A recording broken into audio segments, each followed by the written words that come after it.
안녕하세요. 제게는 30 중반을 넘어가는 형이 있습니다. 이 얘기는 제 형과 형수님에 대한 이야기입니다. 지금은 30 중반을 살짝 넘은 젊은 나이에 벌써 300억대 부자지만 예전엔 정말 한심한 청년백수에다 형수님은 술집 아가씨 출신인 두 분의 이야기입니다. 제 형은 어릴 적부터 머리가 비상해서 주위 사람들의 기대를 혼자 독차지하며 자랐습니다. 지금 생각하니 그게 형한테는 큰 부담이 되었을지도 모른다는 생각도 드네요. 항상 1등만 하던 형이 고등학교에 들어가면서부터 공부에 흥미를 잃기 시작하더니 끝내는 지방에 별로 유명하지도 않은 대학에 들어가더군요. 군대도 다녀오고 졸업까지 했는데 취직도 못하더니 자기 방에서 하루 종일 게임을 하는 것도 아니고 그냥 하루 종일 각종 포털 사이트를 넘나들며 인터넷만 하더군요. 쓰잘데기 없는 인터넷 뉴스부터 각종 정보 검색으로 하루 종일 시간 때우고 말이죠. 저러고 말겠지, 곧 취직하겠지 하면서 기다려주곤 했지만 몇 년째 그러고 있으니까 가족들은 답답하죠. 사람도 안 만나고 햇볕도 안 보고 외출도 안 하고 방에 틀어박혀서 몇 년째 그러고만 있으니 정신병인가 싶기도 했죠. 그런 사람이 한두 번 외출을 하기 시작하더니 회사를 다닌다고 하더군요. 큰 회사는 아니고 직원도 몇 명 안 되는 아주 작은 회사라고 했습니다. 월급도 정말 터무니없이 적게 받고 제 형을 묘사하자면 아주 순진하고 선량합니다. 그런데 숫기가 별로 없는 성격이었습니다. 언제나 호호 웃고 마냥 사람 좋아 보이는 이런 형이라서 연애를 못하더라고요. 직원이 몇 명 안 되니 사내 연애도 불가능하고 그렇다고 동호회를 다니며 연애를 해보려 시도하는 성격도 아닌 것 같고요. 보다 못해서 제 후배 중에서 예쁘고 똑똑하고 모든 면에서 괜찮은 애들을 몇 명 소개시켜줬습니다. 그런데 여자애들이 하나같이 하는 말이 사람은 좋은데 재미가 없다면서 남자로서의 성적 매력이 없다고 그냥 삼촌 같다고 이렇게 애프터를 거절하더라고요. 하긴 옷도 세련되게 못 입고 농담도 잘 못하고 차도 없는 사람을 그 친구들이 좋아할 리가 없겠죠. 그런 형이 언젠가부터 연애를 한다고 하더라고요. 그런가 보다 하고 말았는데 반년 정도가 지나더니 결혼하겠다면서 여자분을 하나 데리고 왔는데 이건 뭐 쑥맥 같은 형하고는 어울리지도 않을 정도의 미인을 데려왔더라고요. 키도 172 넘어 보이고 날씬한 데다가 얼굴도 얼마나 예쁜지 제가 지금껏 봐왔던 미인들 중에서 5손가락 안에 꼽을 정도로 상당한 미인이었습니다. 아무튼 어찌어찌 해서 결혼을 하고 작은 전세방을 구해서 나가더군요. 지금부터는 형이 주말에 저를 형 자택으로 불러서 해준 이야기입니다. 형 집에 도착해서 간단한 요리와 맥주를 마시면서 고백할 게 있다면서 말하기 시작했습니다. 형이 회사를 다닐 때 형이 맡은 프로젝트가 잘 끝나서 사장이 크게 한턱 쏜다며 여자들과 노는 술집으로 갔답니다. 여자에게 숙맥이었던 형은 제대로 놀지를 못했고 구석에서 어색하게 앉아있다가 같이 앉은 아가씨와 맥주를 서로 따라주고 홀짝거리면서 얘기를 주고받았답니다. 형은 그 아가씨가 참 마음에 들더래요. 다른 직원들은 각 파트너를 데리고 방을 나섰고 형은 그냥 조금 걸었으면 좋겠다고 하면서 아가씨와 길을 걸으면서 이런저런 얘기를 나눴답니다. 좋아하는 노래, 명화 같은 얘기부터 별의별 얘기를 다 나눴다고 하더군요. 정말 오랜 친구 같은 느낌이 들더랍니다. 지루한지 모르고 얘기 나누며 그렇게 걷다가 호텔로 갔대요. 사장이 준 돈으로 방을 하나 얻어주고 아가씨를 객실 안까지 같이 가지고 그냥 나왔대요. 매일 원치도 않은 술 마시고 사랑하지도 않는 낯선 남자와 있어야 하는 게 얼마나 힘들까 하는 생각이 들었답니다. 그래서 그날만큼은 남자한테 시달리지 않고 푹 쉬도록 혼자 방에서 숙면 취하라고 말해주고 나왔다고 하더라고요. 근데 형이 부탁이 하나 있다며 이렇게 재미있게 대화를 나눠본 게 처음이라고 친구하면 정말 기쁠 것 같다고 해서 전화번호를 얻었답니다. 그렇게 문자도 주고받고 가끔 전화도 하면서 친구가 되었다고 하더군요. 또 친구에서 연인이 되었던 거죠. 형수님 말씀으로는 매일매일 그런 일상의 몸과 마음이 너무 힘들었는데 형 같은 친구는 다른 세계에 사는 친구를 하나 얻은 듯한 느낌이었고 지친 일상을 잊게 해주는 휴식 같은 사람이었다고 하더군요. 그렇게 가까워지면서 연인으로까지 발전했는데 형이 결혼하자고 할 줄은 사실 기대하지 않았답니다. 그런 일하는 걸 알면서도 결혼하자고 하는 사람은 없으니까요. 그런데 형과 많은 얘기를 나누면 꼭 그런 일을 하기죠. 아직 때묻지 않은 꼬마였을 때의 형수님으로 돌아간 것 같은 느낌도 받고 항상 술 시중 들어야 하고 남자들 진상 부리는 걸 받아줘야 하다. 형을 만나면 정상적인 생활을 하는 평범한 여자로 존중받는 기분이 너무 좋아서 형처럼 착한 남자라면 넉넉하지 않아도 사랑받으며 살 수 있지 않을까 하는 기대는 종종 하게 되더랍니다. 그렇게 서로 마음을 확인하고 결혼하기로 약속을 했고 형수님은 다행히 빚이 없어서 큰 탈 없이 업소 일을 그만둘 수 있었답니다.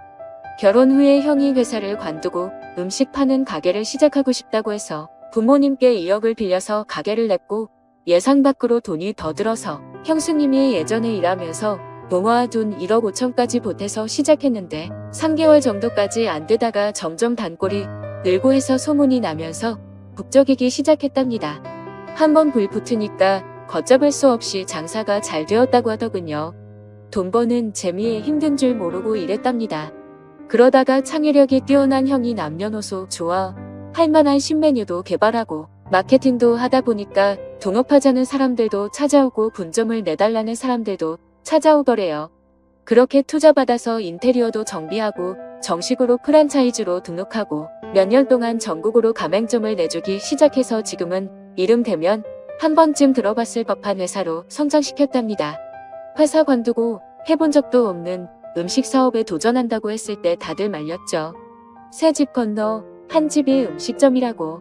그런데 형수님은 당신이 하고 싶고 자신이 있으면 하라고 응원해 주더랍니다.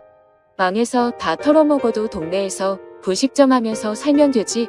설마 이렇게 젊고 건강한 두 남녀가 산입에 거미줄 치겠냐면서 해보라고 했다더군요.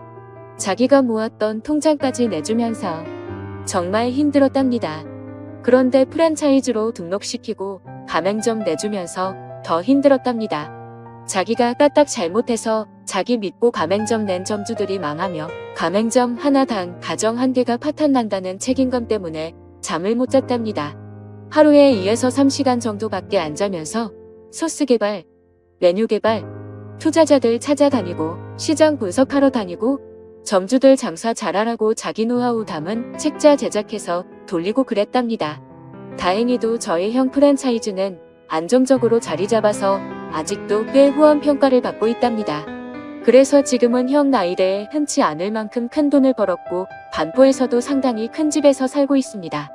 그렇게 숫기 없어서 연애도 못해보고 거절만 당하던 형이 이젠 물 만난 물고기처럼 완전히 딴 사람이 되었습니다. 자신감과 의욕도 넘쳐 보이고 완전히 노련한 사업가처럼 보입니다. 비싼 맞춤 수트 입고 기사까지 있는 차를 타고 다니니까 제 형이지만 참 다른 사람처럼 느껴지더군요. 이래서 사람 팔자 알 수 없다고 하나 봅니다. 형은 지금도 바빠서 집에 늦게 들어가고 주중에 형수님과 시간을 보내주지 못해서 늘 미안해서 수시로 형수님한테 전화 걸어서 사랑한다고 말해준답니다. 그리고 주말, 주일은 정말 중요한 일이 있지 않은 한 오직 형수님과 아기만을 위해서 시간을 보낸다더군요. 주말, 주일은 형이 청소하고 설거지하고 요리까지 해서 먹인답니다. 주중 동안 그렇게 일하고 주말까지 그러면 힘들지 않냐고 하니까 자기는 사랑하는 아내랑 아이를 위해서 음식하고 설거지하면서 쉬게 해줄 수 있다는 게 너무 행복하답니다. 아내랑 아이 얼굴만 봐도 행복해서 피로가 풀린다고. 형수님은 업소일하면서 너무나 간절히 평범한 생활을 꿈꿨었기 때문에 집에서 집안일하고 아기 키우고 형 옷 세탁하고 다림질하는 게 너무너무 행복하답니다. 저희 형수님 그렇게 부자가 되었는데도 명품 베개나 시계나 외제구두 같은 거 갖고 있지 않은 것 같습니다. 형수님 말로는 주말에 형님이랑 정원에서 배달시킨 치킨이랑 맥주 한 캔씩 먹으면서 얘기하는 게 너무 행복하답니다. 딱 그만큼의 행복도 감당할 수 없을 정도라면서 형수님은 매달 부모님께 월급 정도의 용돈도 넉넉하게 보내주시고 우리한테는 볼 때마다 용돈도 주십니다. 형수님은 저보다 1살 어리십니다. 그런 형수한테 학생도 아닌 번듯한 직장 다니며 나름 연봉도 꽤 받는 제가 용돈 받는 게 웃기는 것 같아서 애도 아니고 용돈 주지 마세요 했더니 형수가 자기가 번 돈이 아니라 형님이 번 형 돈이라고 자기는 단지 전해주는 것만 할 뿐이고 아무리 나이가 들어도 형한테는 언제나 어린 동생들이니 형이 용돈 주고 싶어 할 거라면서 받으라고 하는데 이거 참 난감하더라고요.